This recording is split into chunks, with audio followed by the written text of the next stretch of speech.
Côte d'Ivoire, Abidjan, le jeudi 8 août 2024, s'est tenue une conférence de presse de présentation du congrès Ekankar africain de l'aventure de l'âme, édition 2024.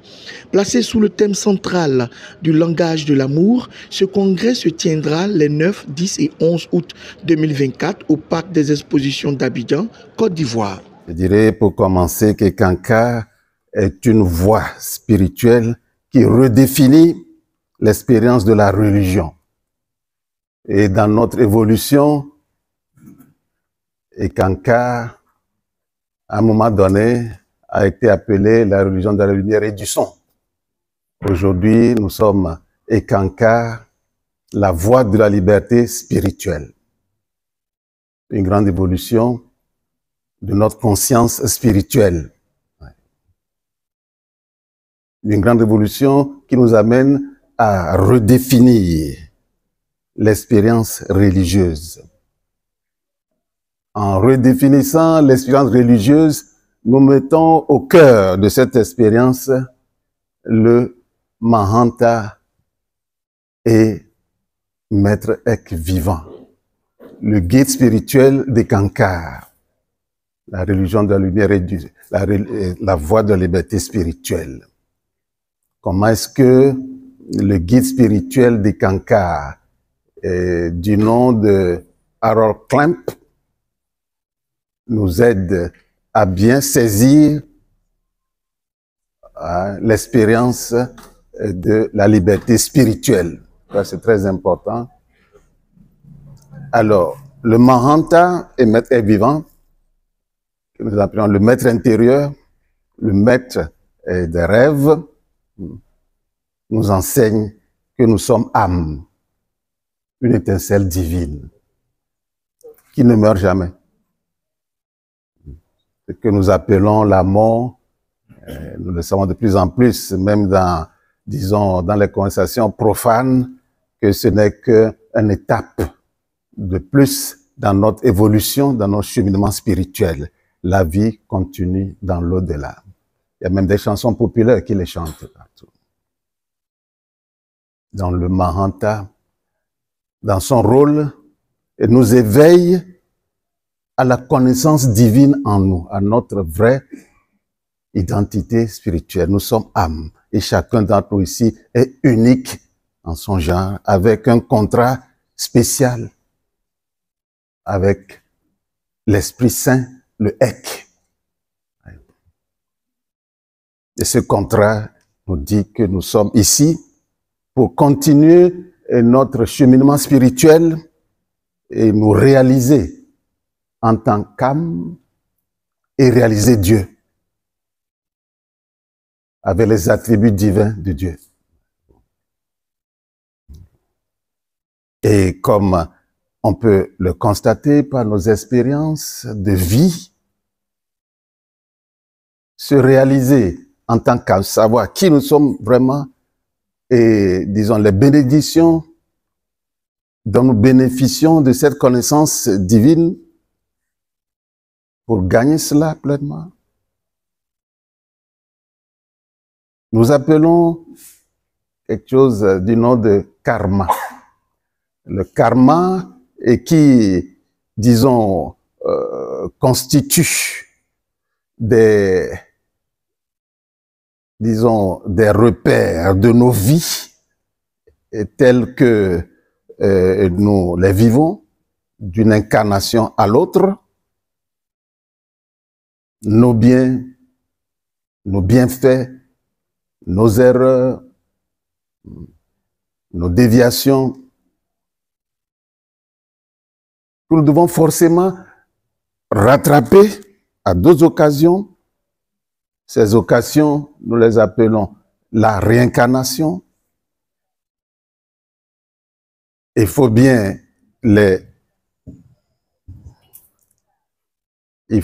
qu'à la fin des comptes,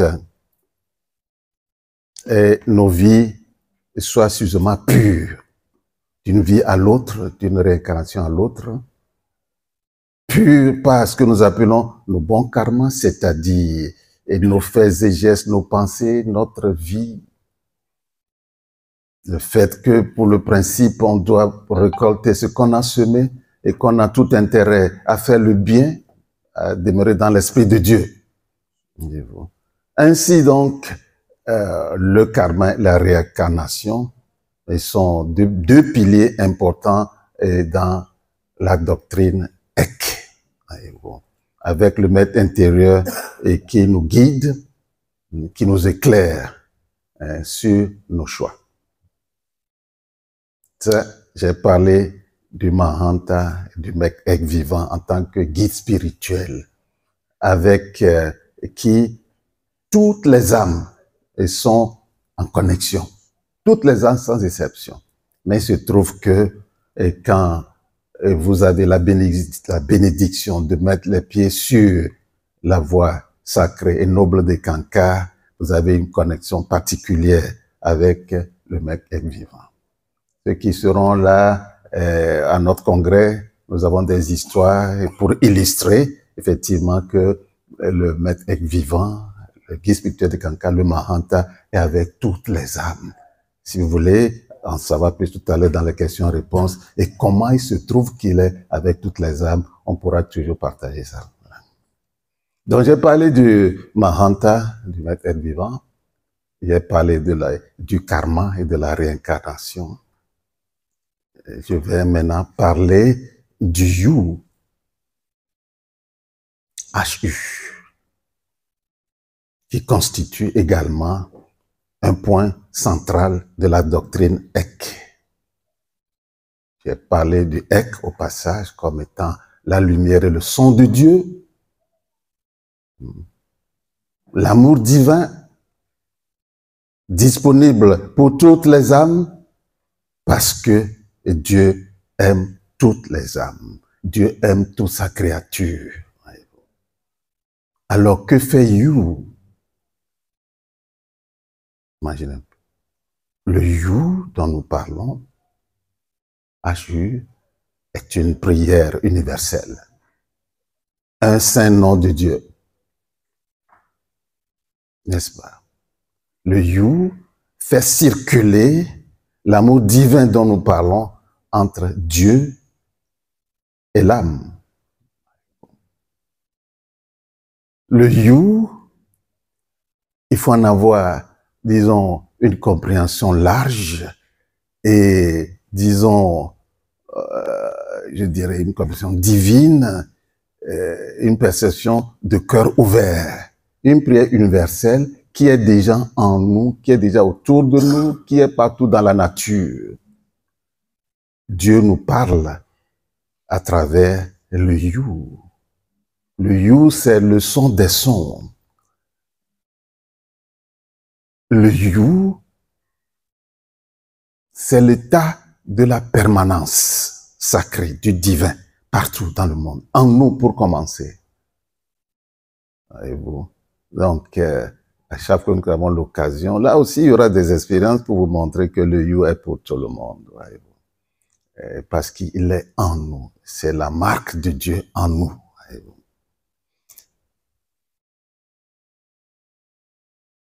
Voilà, en gros, c'est pas un exposé sur les Kankar, mais disons les piliers de la doctrine Ek de l'Esprit Saint.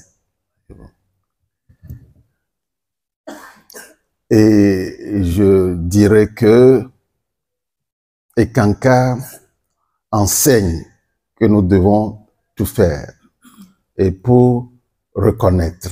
Et ça, le Mahanta éveille ses connaissances à nous, la connaissance de notre divinité, notre état divin en nous.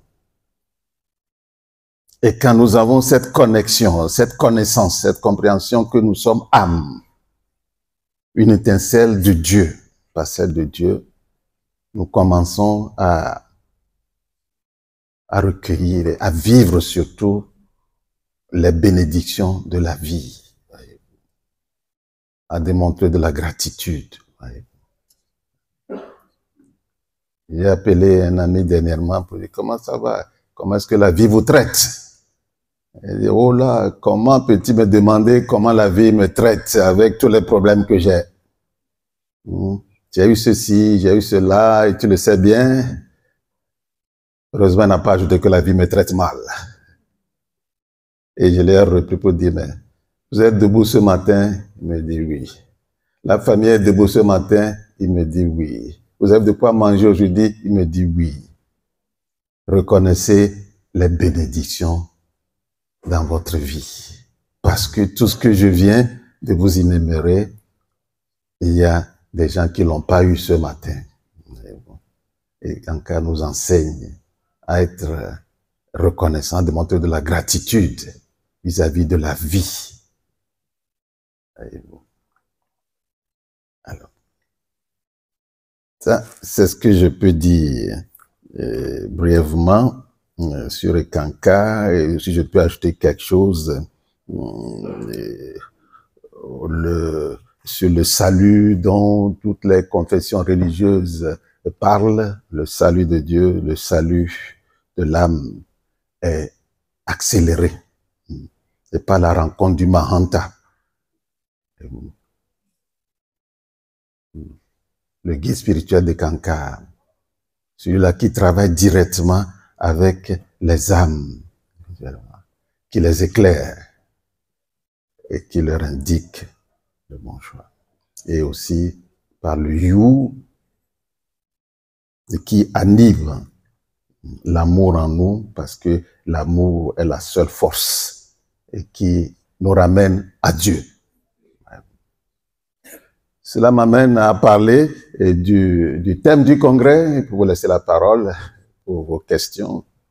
Le thème du congrès, c'est le langage de l'amour. Le langage de l'amour. Ce dont nous avons tous besoin.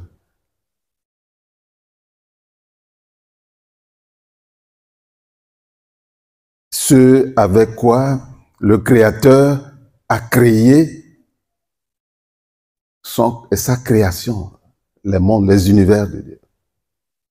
Dieu est amour. Et il a créé les univers, la nature, la race humaine, tout ce que vous voulez, par amour. Et l'âme existe parce que Dieu l'aime. Elle a créé pour perpétuer son amour divin. Et l'expérience de l'amour passe par les êtres humains, le langage humain.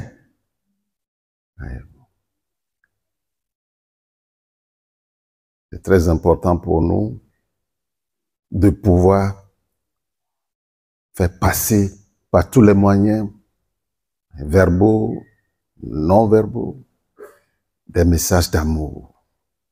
L'amour est la seule force qui donne vie vraiment à l'esprit. Et cela s'exprime de diverses manières, mais cela devrait pouvoir s'exprimer. Alors, nous avons tout un week-end pour explorer les voies et moyens de parler le langage de l'amour. Il n'y a rien de plus beau. Le langage de l'amour. Nous aurons l'occasion de développer largement ce thème à travers des sous-thèmes. J'ai regardé le programme, l'un des sous-thèmes est les exercices spirituels EC. Peut-être que vous voulez en savoir plus. Les exercices spirituels EC, ce sont des pratiques connues et des étudiants EC, même ceux qui ne le sont pas encore, de communier avec Dieu. Et le premier exercice que nous partageons, c'est ce chant du You, n'est-ce pas? Qui est très simple, mais attention, très puissant. C'est le nom le plus puissant de Dieu. La pratique régulière des exercices spirituels EC nous ouvre le cœur et l'esprit pour pouvoir parler le langage de l'amour. Le langage de l'amour construit. Le langage de l'amour construit des ponts. et non des murs.